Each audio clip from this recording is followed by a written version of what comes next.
At -71 degrees Celsius, metal burns skin on contact.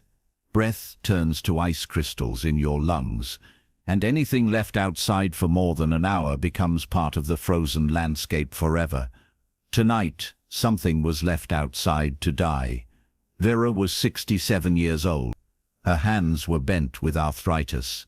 Her back carried the permanent curve of a lifetime spent bent over work, and her eyes held the particular sadness of someone who had buried more loved ones than she cared to count. She lived alone in a small wooden cabin on the outskirts of a village that barely qualified as a village anymore.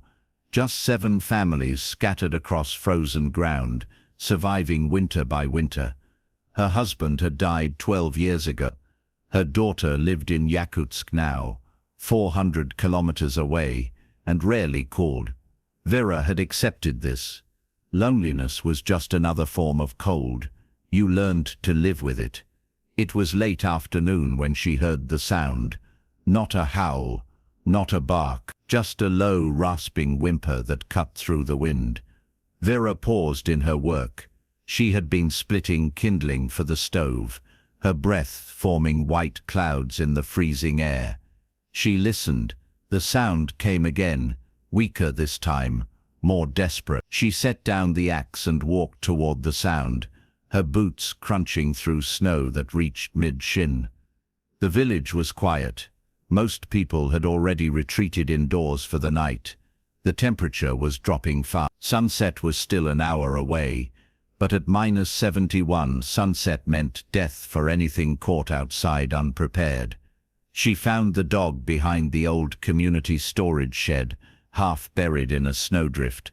It was a Siberian Husky, gray and white fur, matted with ice and blood. Its bright blue eyes were open but unfocused, and its front right leg was twisted at an unnatural angle, clearly broken, the bone possibly shattered.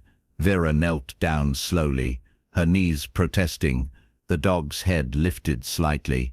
It looked at her, didn't growl, didn't try to move away. It simply watched, too weak for anything else. She recognized this dog. It belonged to Dmitri, a man from the village who bred sled dogs for sale. She had seen this particular husky before, young, strong, beautiful, worth good money. But a dog with a shattered leg was worth nothing.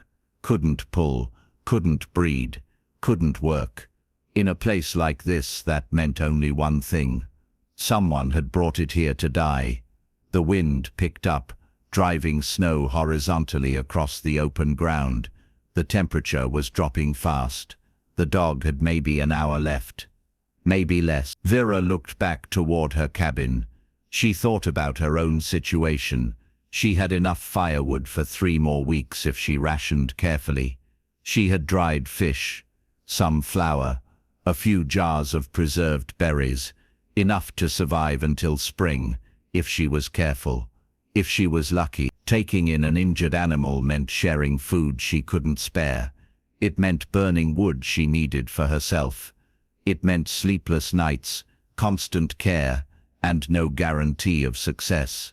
It meant risking her own survival for something that had already been deemed worthless by everyone else. She looked back at the dog.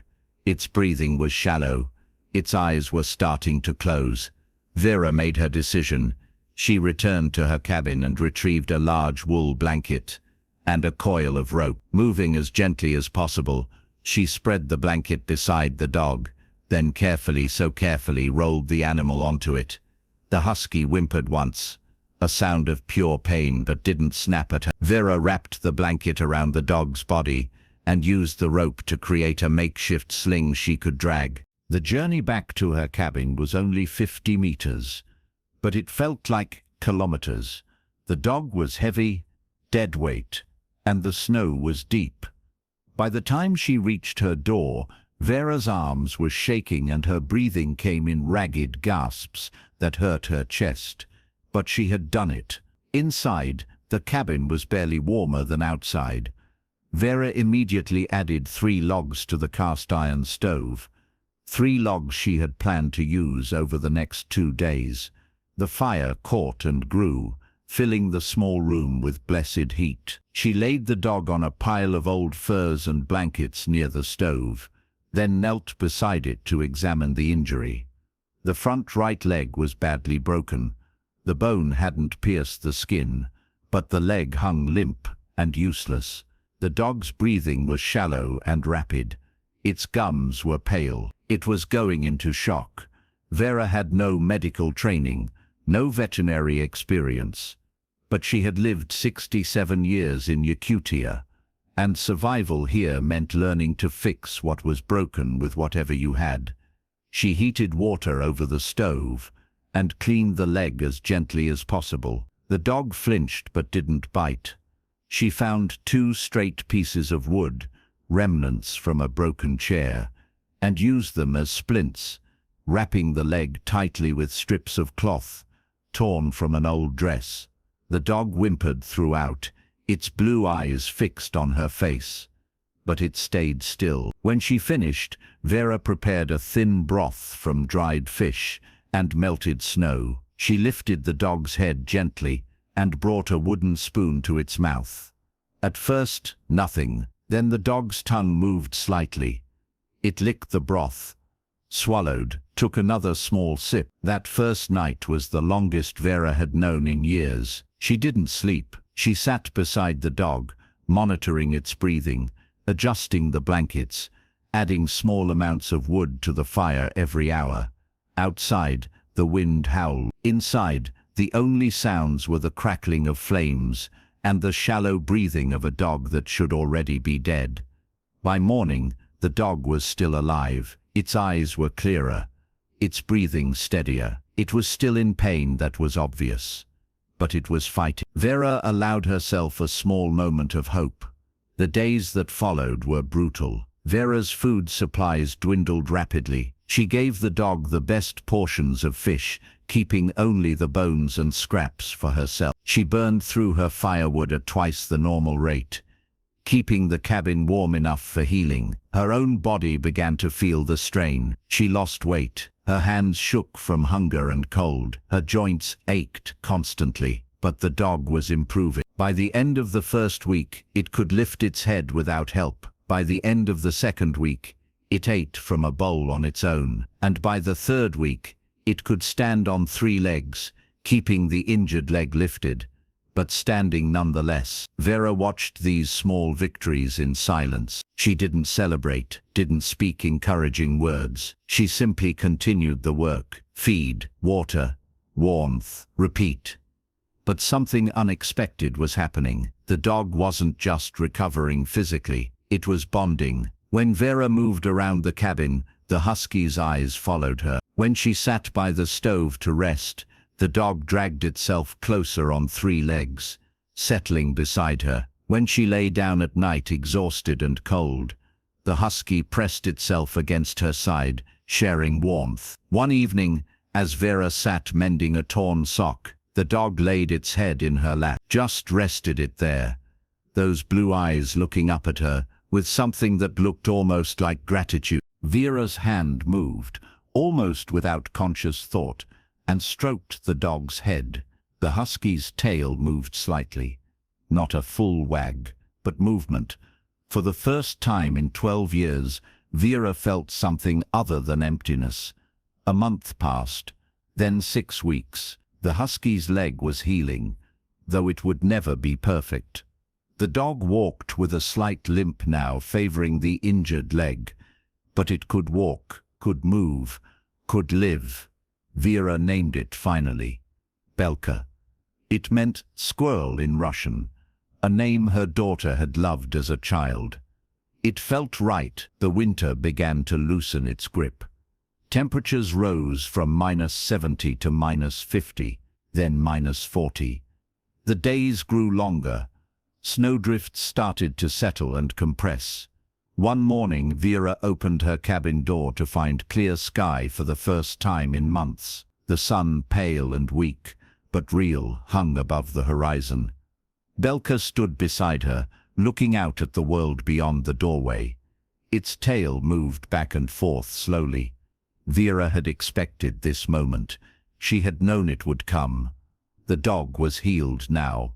It could survive on its own. And dogs like Belka belonged outdoors, running, working, living the life they were bred for. She stepped outside. Belka followed. Vera walked toward the edge of the village, where the forest began. She walked slowly, giving Belka every opportunity to run ahead, to disappear into the trees, to reclaim freedom.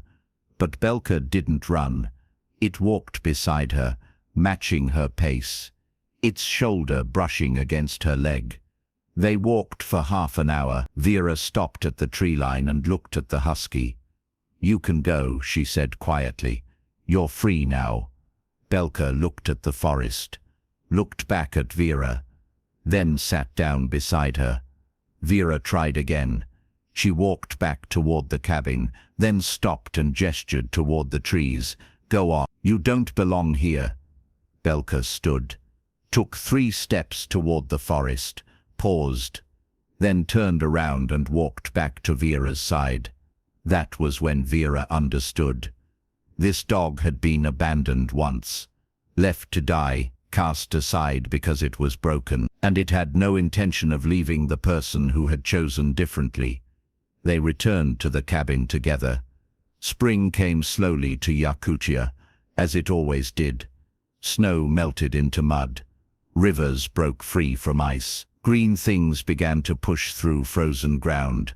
Vera's supplies were nearly gone. She had burned almost all her furniture for firewood. She had lost 15 kilograms and her hands trembled constantly from malnutrition. But she had survived, and so had Belka. One afternoon, a truck appeared on the road, the first vehicle anyone had seen in 4 months.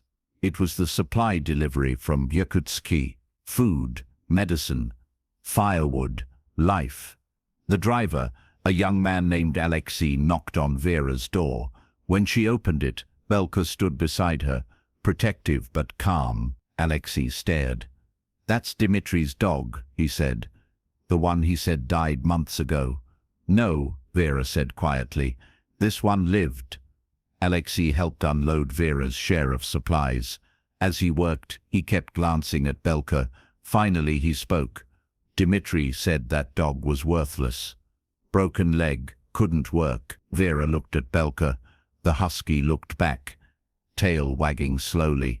"He was wrong," Vera said. "She's worth everything." The months that followed were easier. With food and firewood restored, Vera regained her strength. Belka's leg healed as much as it ever would. The limp remained, but the dog could run, could play, could live, and Vera was no longer alone. Every morning, Belka greeted her with soft barks and an enthusiasm that made even the coldest days feel warmer. Every evening, as Vera prepared dinner, the dog sat nearby, watching with patient loyalty, and every night, Belka slept beside her bed, a warm presence in the darkness.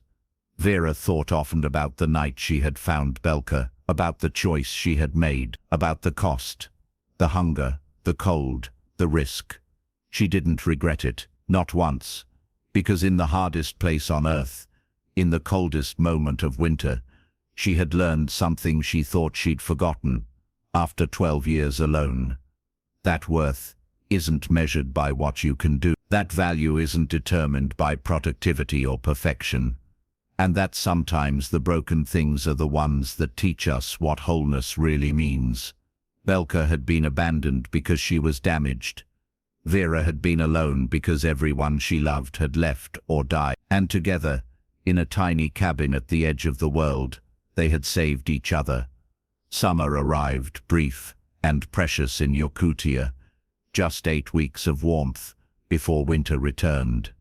Vera sat on her porch one evening, watching the sun set over the taiga. Belka lay beside her, head resting on her paws, completely at peace. In the village, people still talked about the woman who had saved the worthless dog. Some thought she was foolish, others thought she was kind, but Vera didn't care what they thought. She knew the truth. Belka wasn't worthless, and neither was she. They had both been abandoned by a world that didn't see their value, And they had both been saved by a simple choice: to refuse to give up, even when giving up made sense. The sun dipped below the horizon. The temperature began to fall. Vera rose slowly and walked toward the door. Belka stood and followed, limping slightly, but moving with confidence. Inside, Vera added wood to the stove. Belka settled onto her pile of blankets, and in the warm glow of firelight, surrounded by the silence of the wilderness, two survivors rested together. No words were needed, no grand gestures, just presence, just loyalty, just the quiet understanding that comes from enduring winter together. And in Yakutia, that understanding was everything.